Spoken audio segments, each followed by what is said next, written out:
You have returned to Season 2 of the Logos of Experience and Truth podcast, where I continue this journey of unlocking the hidden mysteries of the beatific vision of God for you, the spiritual pilgrim treading upon the narrow path. Prepare yourself. Episode 19, The Path of the Mystic. Welcome back to the Logos of Experience and Truth podcast. If you've been following along sequentially, this episode will pick up right where we left off on the previous one. As I've shared repeatedly during this season of podcasts, when an idea strikes a chord in me, I tend to take it to the ultimate of extremes. It's just the way that I am. As irrational as it was to shelve my book as some sort of sacrifice to God, I chose to follow that small intuitive voice within. That I did not fully know what I had written was the internal impression that I had in my thoughts, but that if I shelved it for the time being and gave it to God and trusted God to lead me, I'd learn and understand it better. This was coupled or supported, I suppose, by the emotion of fear I had, that since I didn't fully understand what I had written, the work may lead others astray, and in no sense of the concept did I desire to do such a thing to another. Leading myself astray was one thing. Leading others astray was infinitely more pressing on my mind and not something I was going to do, having already abandoned my desire to work in advertising long ago after realizing its subliminal power over the mind, especially my own, when after a day of seeing Coke ads everywhere in the external, I had a Futurama-like dream where I dreamt of the old Coke ads with the polar bears drinking Coke, and when I woke up, I wanted to drink some Coke. Regardless of my decision, this entire scenario made me angry. I thought I'd been following the path God had set for me by writing this blasted book, like I had a path, like I had a purpose. And now, I had exited the woods following this path I'd been treading and had expected the end point, yet all that lay before me was more and more empty desert and a broken road beneath my feet covered and obscured by horribly hot and constantly shifting sand, and a voice within telling me to trust and continue the journey. And because I was angry that such a thought had entered my mind and angry that I loved God enough to follow the intuitive voice within and shelve the work, I not only put that book aside, but ceased writing entirely, even journal writing as a big giant middle finger to God. Expletive deleted you, expletive deleted writing, expletive deleted whatever and wherever you're trying to lead me towards. I'm done. I know you're there. I'm not making the same mistake as I did before and deny you, but shelve and sacrifice this book? I'll one-up you and shelve all writing. When the time comes, maybe I'll get back to it if your will is powerful enough to move me. If this is what you want, fine. Just don't drop the sword of Damocles on me since this is your will. Something like that is what I thought. Though I had no idea what I was doing at the time, no idea what this sacrifice was, I've mentioned it prior and will mention it again. The idea of success from writing this book had become my golden calf.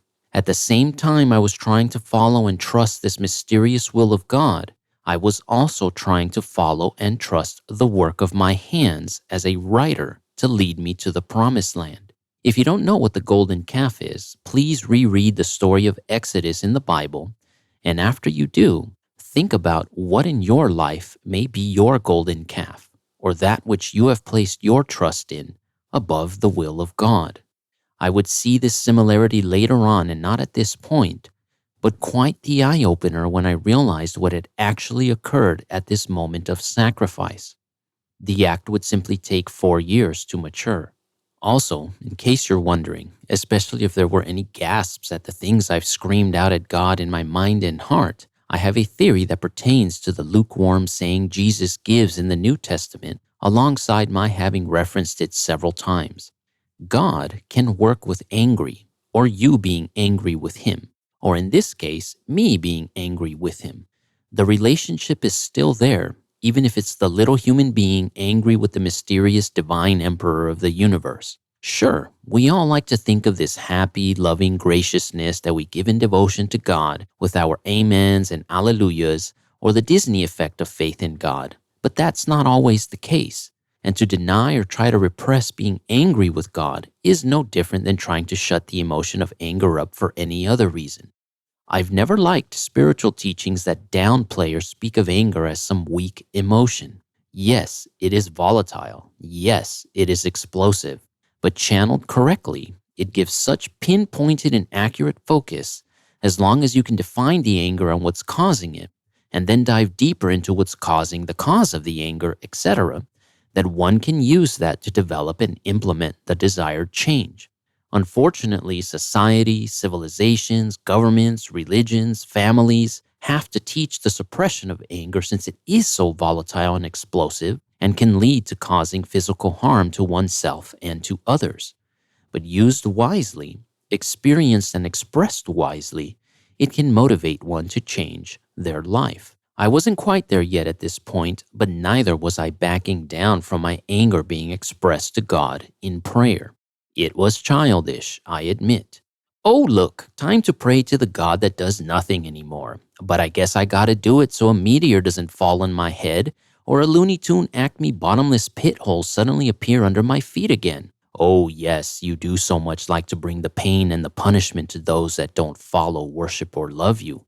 You'll do something then, won't you? You'll appear and act then, like in my apartment with that moment of eternal hell, won't you? So expletive deleted this love business. You get my anger and resentment now and nothing else. And many other such thoughts and prayers with a similar vein. I know it sounds strange, but God can work with your anger if you give it to Him. He is God, after all. You would think that a meteor should have fallen on my head for my defiance of God, even as I was following His guiding spirit, telling me to shelve this book so that I could learn more what I had written. But it was actually the opposite. Having my mind now freed from this double mind of trying to succeed in work as any of the many forms of salesperson I had been, while also trying to write, I got promoted, and then promoted again, and then again until I hit being a general manager. Income rose, company car, all that kind of stuff the world tells you is important. But most importantly, which is bringing both a shudder of emotion and a watering to my eyes as I think of it, my first daughter was born almost exactly 9 months after the shelving of the book in June 2014.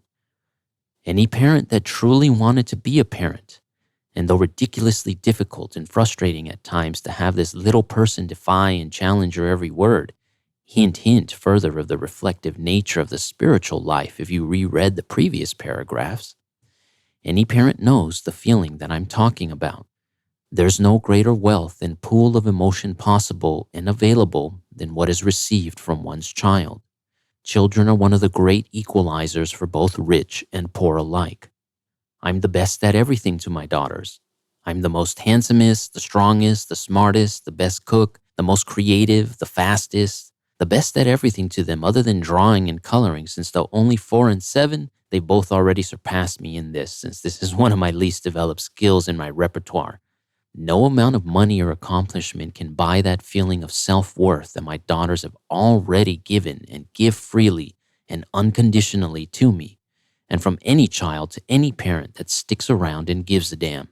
It's quite sad that many in this society have completely obliterated or seek to obliterate that relationship between parent and child for whatever the media-driven political flavor of the month may be pushing.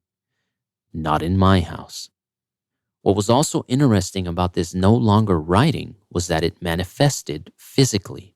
I have to go into esoteric or Eastern religious stuff to explain it, but literally a month or two after July 2013, when I'd offered up and sacrificed what had become my golden calf of writing, and I think I already mentioned this, I had to get a physical done, and they said I had a thyroid issue after the blood work.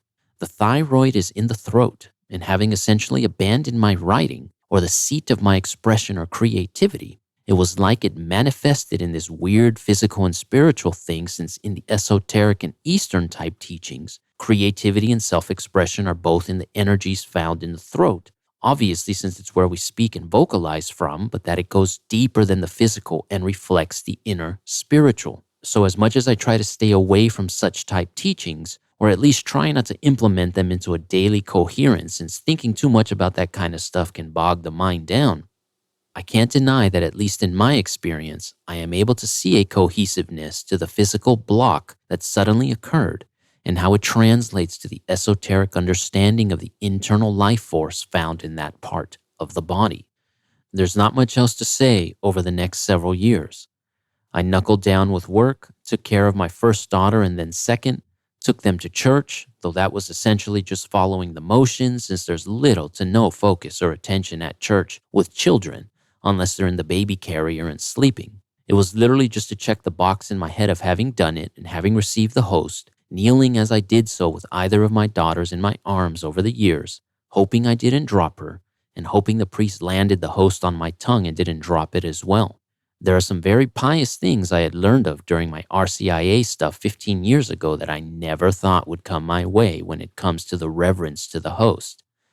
Let's just say it missed the mark once and I had to pick it up off the trampled and dirty floor and still put it in my mouth. As I explained in an earlier episode this season, when you manage to create a vacuum within the mind, entropy or chaos or whatever principle you want to call it kicks in and the mind works to suck things back into it to fill the void. If I hadn't fully power gamed prior to this time, which I would go through spurts of here and there, I fully power gamed during this time since I wasn't even trying to battle it away anymore in favor of writing. It's kind of interesting though, since other than those Marvel shows that were on Netflix, the focus on gaming during my free time annihilated movie and television watching.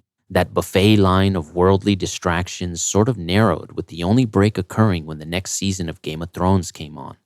But as I mentioned earlier, the gaming became more like work and no longer a pastime, but became the non-alcoholic method of killing brain cells, with one brain cell for each bad guy that gets killed in whatever game while stupefying oneself. Older now, a husband and a father, I could no longer game for hours on end as when I was using it to get rid of smoking weed. But it became a routine, coming home from work late at night, eating something, showering, seeing the time on the clock at around midnight, telling myself game until 2 a.m., checking the clock periodically until it hit 2 a.m., then telling myself just a little bit more and routinely finding myself going to bed between 3 and 4 a.m., then rinse and repeat the next day. At some point, the internal battle returned. The thoughts and the internal intuitive voice questioning me day in and day out, and though I could hear it, I wasn't listening. You could be writing again. You could be doing this or you could be doing that. Do you have any idea how much time you've spent doing this and not doing that? But I pushed the thoughts aside and kept at my routine. I was succeeding finally at work. I'd moved up into management stuff and was no longer the legal street hustler. I felt more secure because the success and stress of landing the next client, landing the next deal was gone. Even though it was still there, it was just gone from a personal point of view since it was flowing through the salespeople I was now managing. Maybe all this time I just had to accept that I wasn't really a writer, didn't really have anything interesting to say, and was never really meant to write. Maybe all I'd experienced in 2001 was just some crazy drug stuff, and everything over the years has just been my mind reorganizing and undoing all the drugs in my life. Did I even believe in God without that experience? Yeah, I'd answered myself, but with that idea of the gulf and chasm of existence when God is pondered, that I, little man here on earth, and God, this mysterious presence or will of the universe beyond all mortal understanding, as impersonal as the attempt at personalizing this universal will has been across all human time, that I am but microdust compared to this non-being being of infinity or this non-being being's footstool as I had thought during the Century Club experience. What does my little prayer do for God anyways? What does my devotion to God accomplish, and does God even recognize it? Kind of like when you think of the procession of servants bringing gifts to the Pharaoh, and the Pharaoh just sits there and maybe you get a nod of recognition, but nothing further, even if it's all you had to give.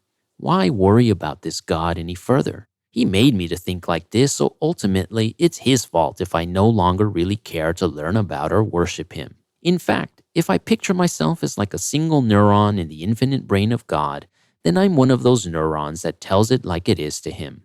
In a results-driven society, if prayer doesn't produce results, then what's the point of praying to this God any further? Give thanks for the initial work of creation and the reminder brought again by Christ so you don't get a lightning bolt up your ass, and that's it.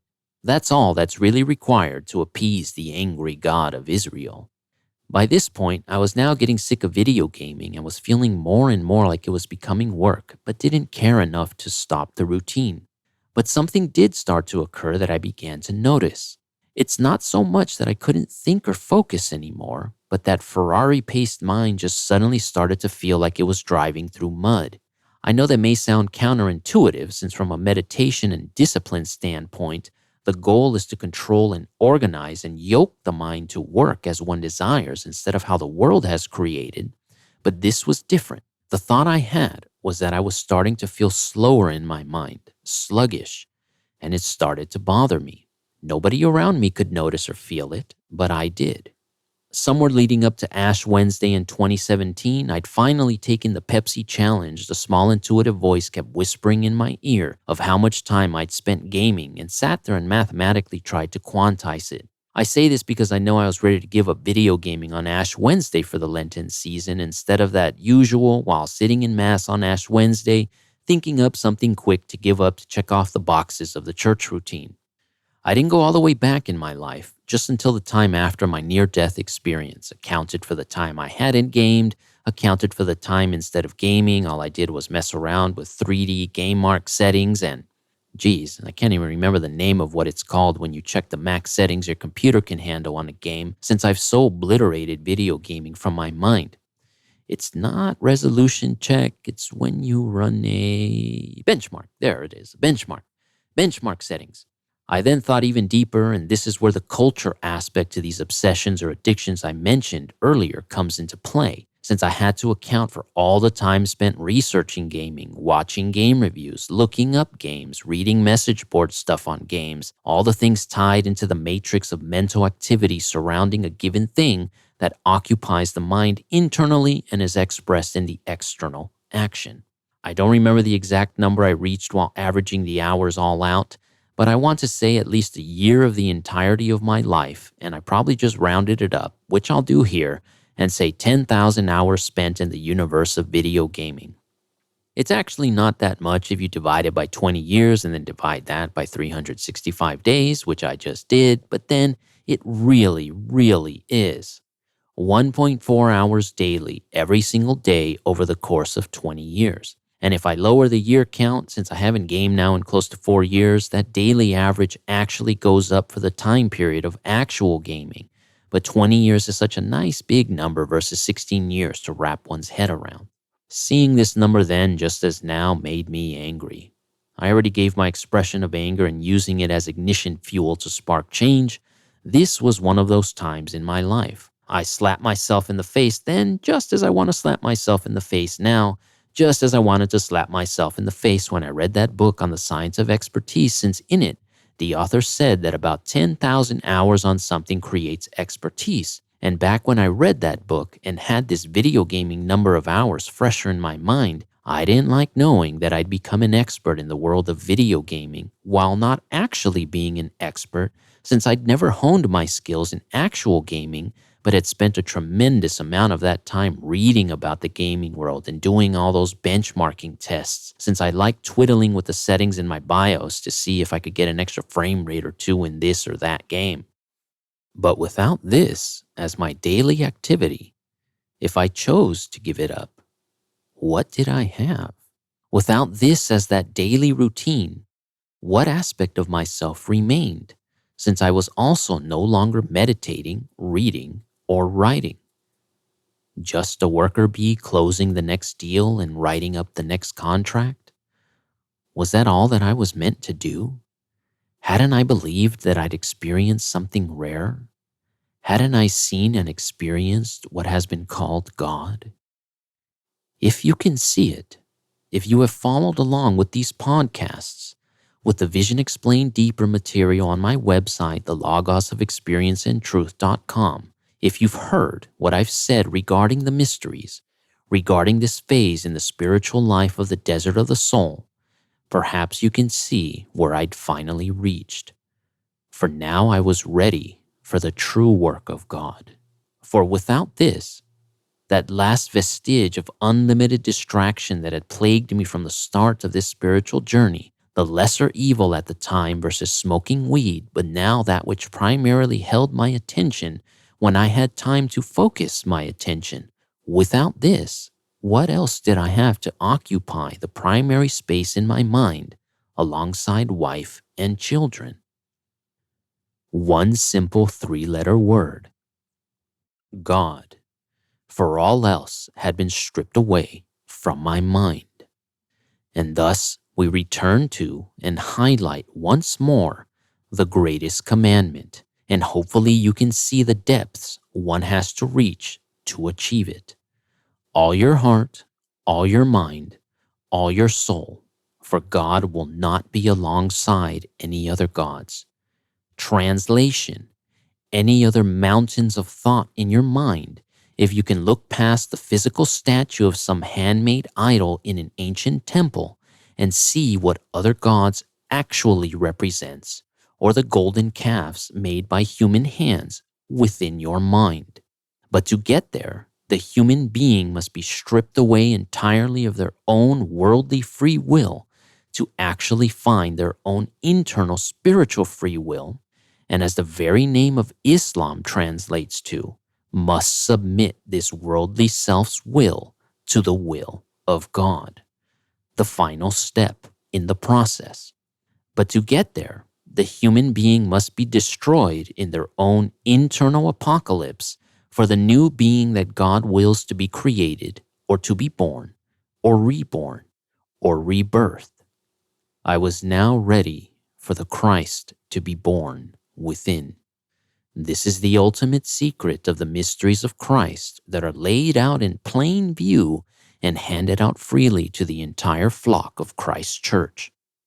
All must walk the narrow path of Christ if they would be reborn or resurrected, just as Christ showed.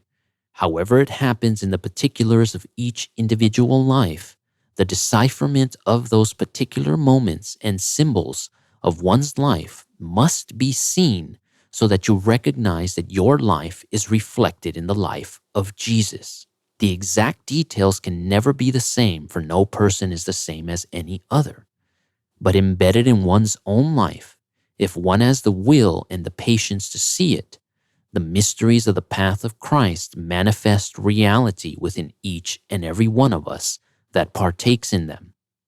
Whether I knew it or not, praying the rosary with the dedication that I had performed had done its job well in laying out the various mysteries of Christ in the foundation of my mind and heart.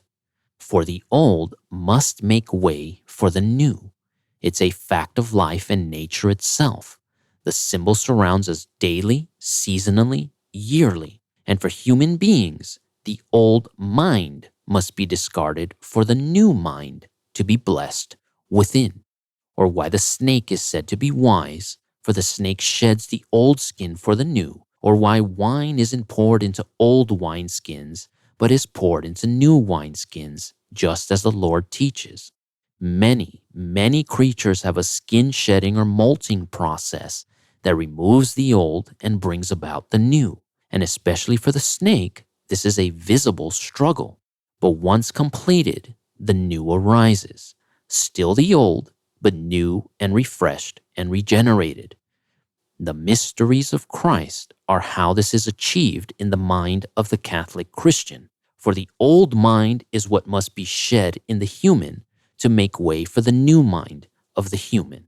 It's an internal process and not external, just as it is external and not internal. Even if you see and understand this, though, one must still walk the path and one will still falter. I went through Lent in 2017 without gaming and did what I had not done for nearly 4 years. I started rereading my shelved book, realizing how much I'd written in The Land Before Time, and was at least proofreading and editing it a bit. No real writing, but tinkering with this dusty book again.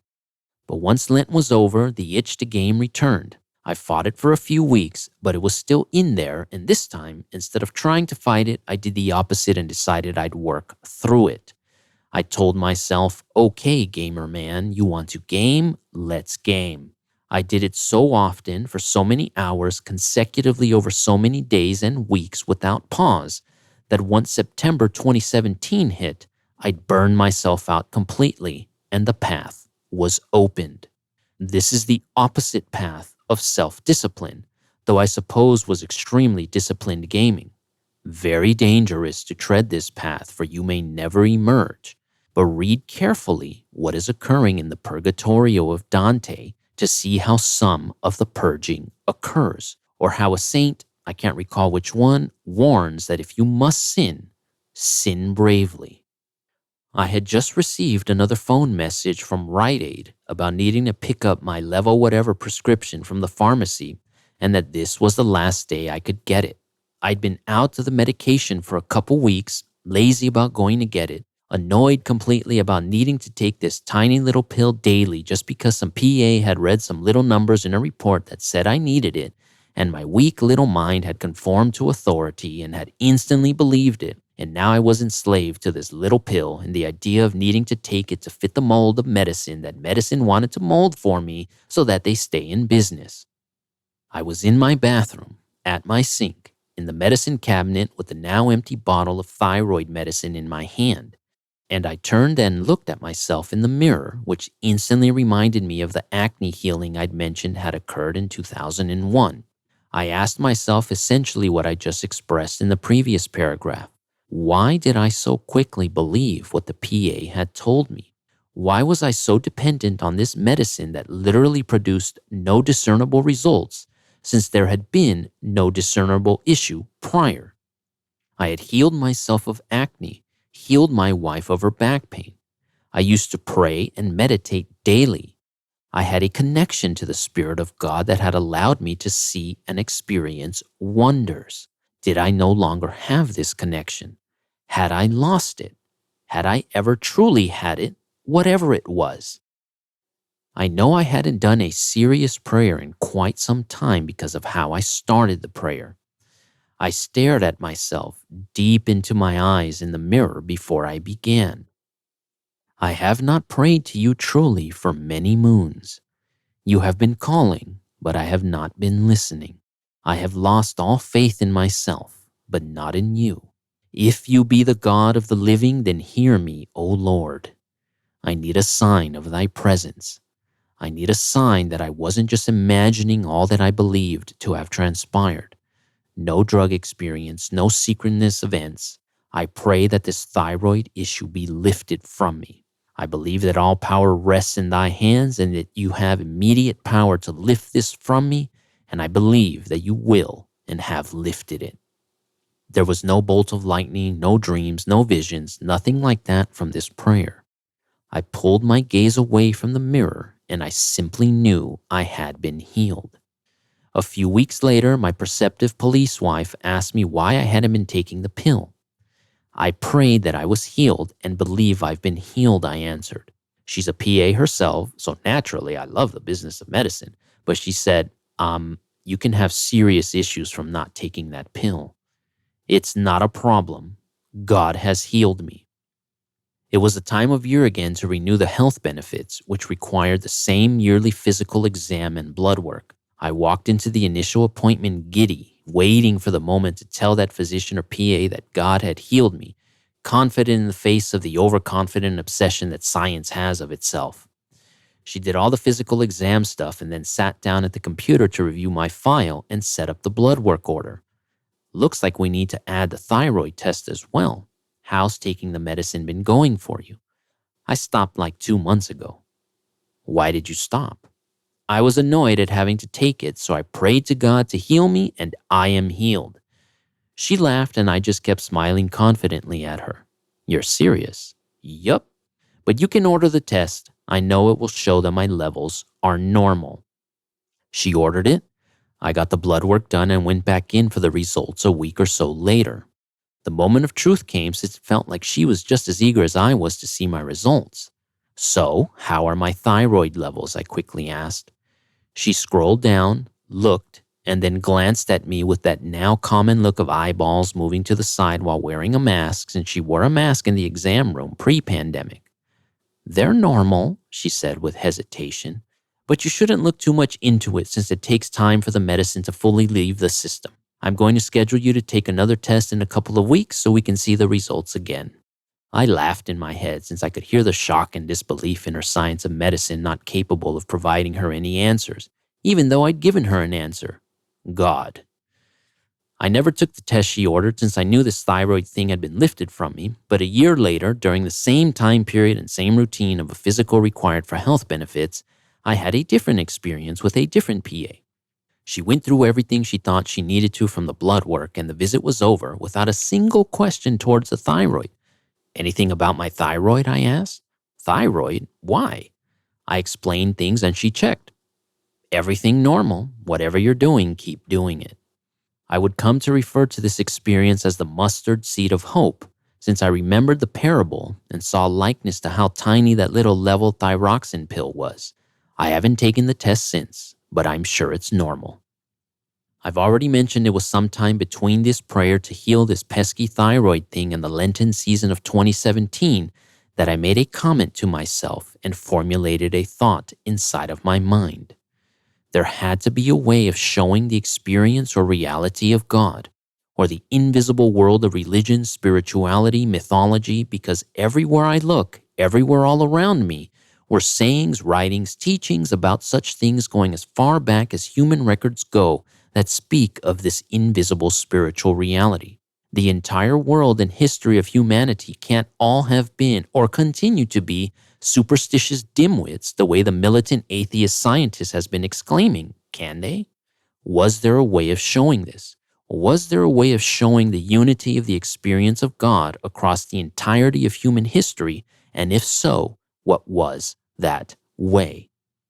It seems that what propelled me forward was the confirmation from this thyroid test coupled with this recurring thought since the work began after seeing those results. I took and received the results for that test late September, October 2017, and would begin reading and studying anew by the beginning of November, since again, if you can believe it, even after hearing of all that I have read, other than some fiction here and there, the reader in me had also been shelved during this time. Interestingly, it was a couple science books concurrent with the C.S. Lewis book, The Abolition of Man, that were the first reads. I also had to use what I had used 10 years earlier to read, audio instead of reading, since I was still knocking out after a couple sentences of reading during this time, and after avoiding a job that required an actual daily commute over the course of my career, I finally had an hour to hour and a half commute each way 5 days a week. Having already done the hours of gaming calculation, I did the same with audiobook listening, and my notes show that December 18th, 2017 was the last day I gamed over reading or writing. I knew that just from my commute, I could get 10 hours of a book listened to each week. Once the pattern began, I started listening while in the bathroom and during lunch and added another 5 or so hours to the week. Then I added the bathroom time while at home, which was another couple of hours, added the time while working out, the here and there I tried to each week, which added another couple of hours, and then exchanged the gun ear protectors for headphones while doing yard work each week and added another couple of hours. Doing this and sticking to this for days, weeks, and then months created an explosion in my mind. What brought the mysteries back into my consciousness was one of the neurology books I'd read. I was driving home late at night, since one of the hells of being a general manager for a car dealership in Southern California is how late everybody shows up at the dealership to buy cars. Anyways, the author, and again, I apologize, I can't remember which book it was, but if you check the works cited, you can at least see each of the neuroscience, thought, and consciousness studies and research books from a scientific point of view I read. The author had gone through an overview of the conscious, subconscious, and unconscious, and as I was driving, the small voice within was responding with, "I remember reading this type of stuff 15 years ago. I remember making the connection of this with spiritual realities back then, and it appears science is sort of doing the same now. I remember all of this. I remembered thinking of the similar connection to mind, body, soul, or body, soul, spirit, depending on which school is teaching the breakdown, and how similar the ancient method of breaking down the layers of the human being had been done in science as well. I remember all of this. And I went to bed that night thinking further, remembering more. And oh, the dream that I had. I don't have an exact date for it, since it was this dream that activated my journaling and writing down dreams again. and lacking any organization, but my notes say first week of December. I no longer kept a journal by my bedside to write into, and not only wrote for the first time in years, but had to type it out on my phone since I had refused to use the available technology for anything having to do with reading or writing. Having already broken that barrier by listening to audiobooks, now I broke that thought process and limitation by writing out this dream. I was inside some sort of underground cave. It reminded me of the Mines of Moria from the Lord of the Rings movie, but instead of pitch black, it was all bright and lit up. I was naked, as was everyone else. There was no shame or anything like that. I just noticed I was naked for a moment, and so too was everybody else, and even in the dream I thought it somewhat Edenic. I looked ahead, and there was like a bar serving drinks and food in the middle of this great mountainous valley, with part of the mountain above forming the ceiling of this bar, like those rocky arch-looking things in Utah. I went towards it, motioned to the barkeep, and he brought me a drink of water and some food, like cheesy nachos or fries, which would be weird since I don't like those, but something with orange-looking cheese on it. I was sitting there about to start eating when the view of what was behind this bar came into focus. Along the wall of the mountain behind this bar were little shops. It reminded me of the little booths you see at a farmer's market or a swap meet, so not like what you see in a mall, but like outdoor booths at a county fair. What caught my attention was the design of the shop. It was old, ancient. I left the chair I was seated in at the bar and walked towards it. At first I thought it looked Egyptian due to the giant statue of the head of Anubis that filled the booth. Anubis is the jackal-headed god of the underworld in Egyptian mythology that transports the souls of the dead from the land of the living to the underworld, for those that don't know or remember. But as I got closer, the booth or room now, since the dream image sort of shifted and I was now inside of it, but it also possessed designs I wasn't that familiar with, and even in the dream I figured it to be Sumerian since it's the other supremely ancient civilization I knew of. Then out of the wall, close to the ceiling, what looked like artwork came to life. It was a woman dressed in a golden bird outfit with wings on her back attached to her arms and sides with a beaked cowl, and the feathers were all golden and glistening from the light reflecting off of them as she floated down from the wall in front of me. In the dream, I didn't know who she was, but as I write this, you can pick any of the Magna Maters or Great Mothers of antiquity: Isis, Ishtar, Hera, Inanna, etc., though obviously with the statue of Anubis, more likely Isis, even though, as I said, the design wasn't entirely Egyptian. And even in the dream, her outfit reminded me of the Aztec costumes worn during their ceremonies and parades. And she smiled at me and then asked me a question. Do you dare to gaze through the eyes of the golem? The giant ceiling-tall statue of the head of Anubis came to life and turned towards me, but now with glowing red eyes. I nodded, and a door opened from the ground, and up came a chair, and down from the ceiling came what in the dream I compared to as some type of a virtual reality mask. Very Matrixy is what I remember thinking in the dream. I sat down on the chair, and the mask came over my head, and she flipped the visor down over my eyes. I looked into the visor screen, and it was like hitting light speed in Star Wars for a moment, and when it reached its endpoint, I instantly woke up from the dream with eyes wide open, staring up at the ceiling. The quick interpretation I can give you was that I needed to study anew by going back in time to the beginning, to Sumerian and Egyptian. But once I understood this, the old machine in my mind began to wind and crank. Old gears that had collected dust shook and rattled and began to churn and spin. Just to be clear, the golem we're speaking about here isn't the nasty little creature from the Lord of the Rings. The golem we're talking about here is the rock or mud form creature that is given life by the mage in various myths and legends. I knew what this golem was from having murdered endless numbers of them from the various video games I'd played, but intuitively, I understood far more deeply what the question asked and the dreamt dream meant. In these myths and legends, there are wizards and mages that create these autonomous rock creatures, but each of those are just fantasy or are trying to point to something deeper.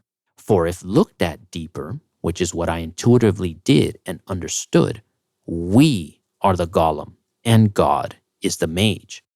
For out of the dust were we made, and God breathed his spirit within to bring about life for human beings.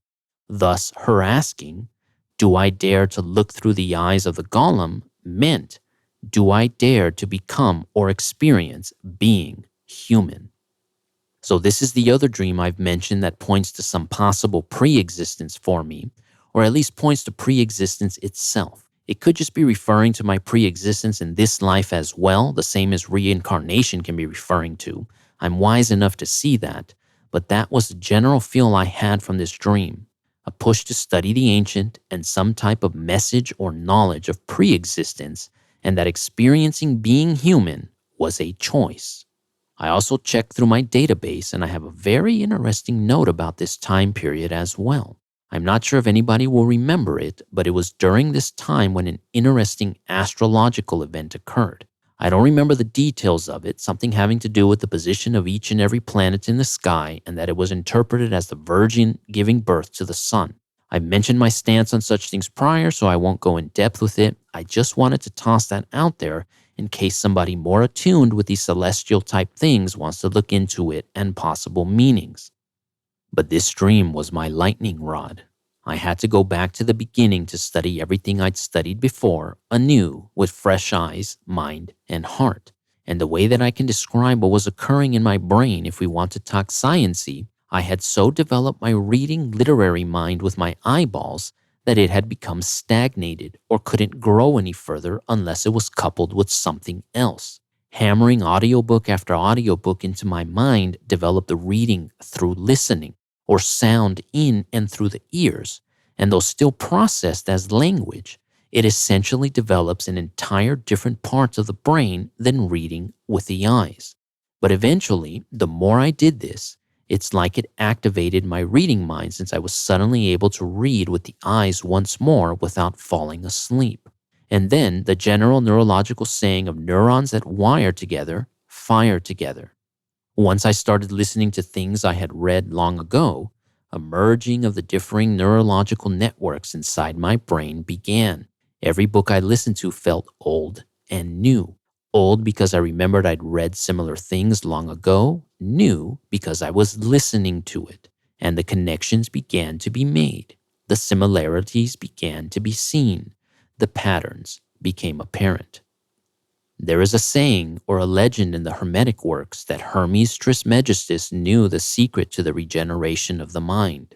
From everything I've experienced, this is about as close to whatever that method was in ancient times to regenerating and rebuilding or resurrecting aspects of the brain and mind that lay dormant. Learning the same thing, but in a new way, through a different sense perception in particular, builds the new knowledge in the brain alongside the old. If done enough, eventually there's some type of merging in the brain of the new with the old that had been learned, and then whatever you want to call what occurs next is what occurs next. Supernova, creation, liberation, enlightenment, rebirth, resurrection, regeneration, the second birth, the philosopher's stone, receiving the apple of Hesperides, drinking the nectar of the gods, the elixir of life, receiving the fruit from the tree of life. These all refer to the same thing. Christ is born or resurrected within. We have almost returned to where we started in Season 1. The last episode will dive deeper into these connections made and patterns seen that led to the ascension to the Temple of the Father mystical experience on March 25th, 2018. Until next time. If you have yet to visit logosofexperienceandtruth.com and borne witness to and made the connection of the near 1,000 images portraying what is seen during the mystical vision throughout all time, all peoples, all cultures, all traditions, the visual representation of the epitomes of science in all religions, make sure to visit and see and judge for yourself if what is shown equals my claim to experience and truth, and that which potentially unites all the deeper hidden invisible mysteries of humankind.